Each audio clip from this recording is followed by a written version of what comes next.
J.R.R. Martin is just playing with us now, and HBO spent more on episodes of House of the Dragon than they did on a bunch of episodes for the main show.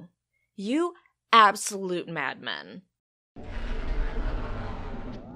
Okay, so I rarely say that I know what someone was doing or why they're doing something, because I'm not a narcissist that pretends to know what's going on in people's heads and what their motives are for what they do.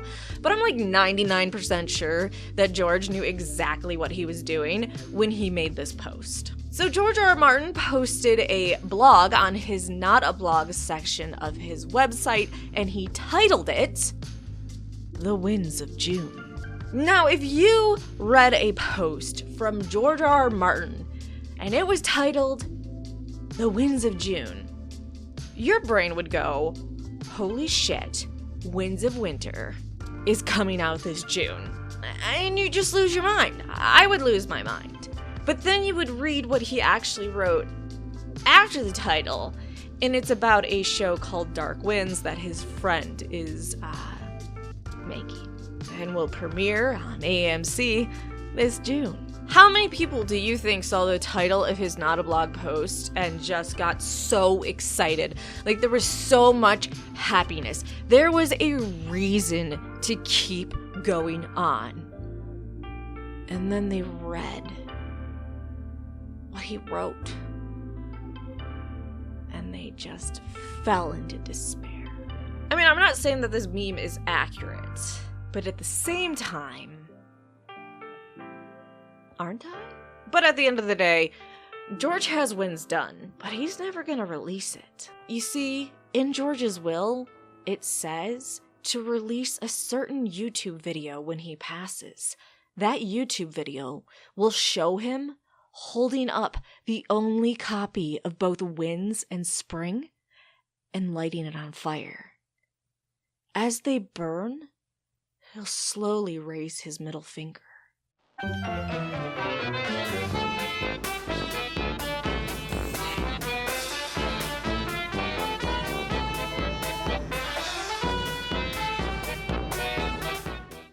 Didn't make us kings. Dragons did.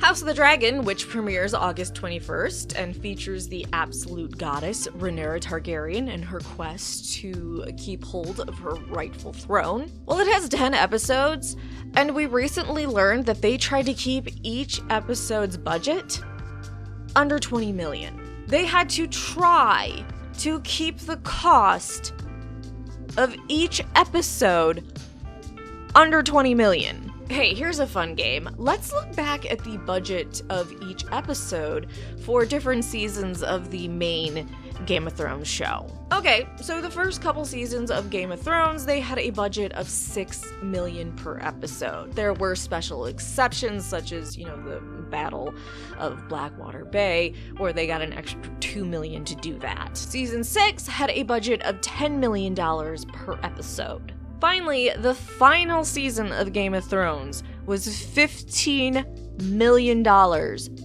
per episode. House of the Dragon tried to keep the budget of each episode under $20 million. Now, the best explanation is CGI for dragons cost a shit ton. And since there's a shit ton of dragons in House of the Dragon, HBO probably forked over a lot of money on that.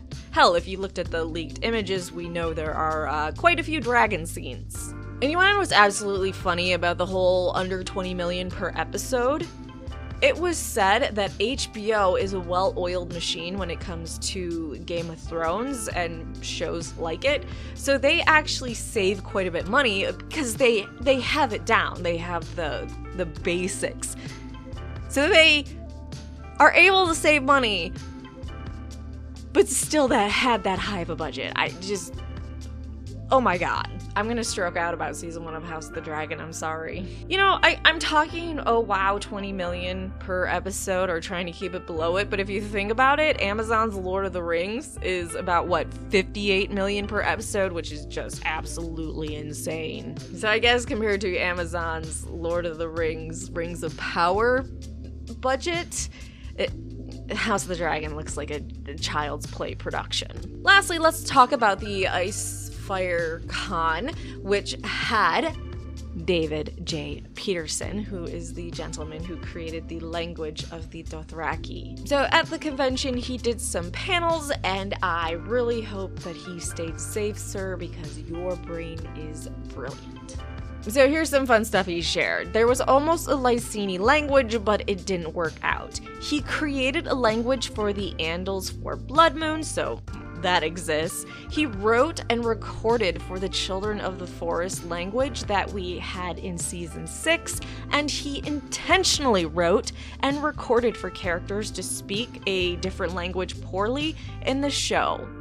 Giving the example of Dany using Dothraki in season 1, it's not perfectly done. There's a lot of errors in her speech. At-Jaka. At-Jahaka. At-Jahaka. At-Jahaka. At-Jahaka. Yes, Khaleesi. He also seemed really hyped about House of the Dragon, declaring it was some of the best writing he's ever seen in the Game of Thrones universe, and some of the best work to translate so far for the verse. Which is saying a lot considering the amount of languages he's written for the shows. He also confirmed that he has only written Valyrian for House of the Dragon, and lastly, he threw shade at Tolkien, saying he created only an alphabet, which isn't a challenge at all. God, fantasy language people just throwing it down is the best thing ever. I love that he continues to create the different languages for the Game of Thrones verse. I guess that's the Game of Thrones franchise. It's not the A Song of Ice and Fire franchise, because we're talking about the shows. A Song of Ice and Fire is George's books, so Thronesverse? I don't know what we're calling it. What are we calling it? But that he's creating more languages for it is really cool, and I hope he releases more, because I know there's the Dothraki language book that he has out. If he can do other books of like the Andals and Valyrians and stuff, very cool. Oh wait, it's cool to be a nihilist. I mean, whatever. It's not like it matters anyways. Anyways, I agree with David. Tolkien was a little bitch.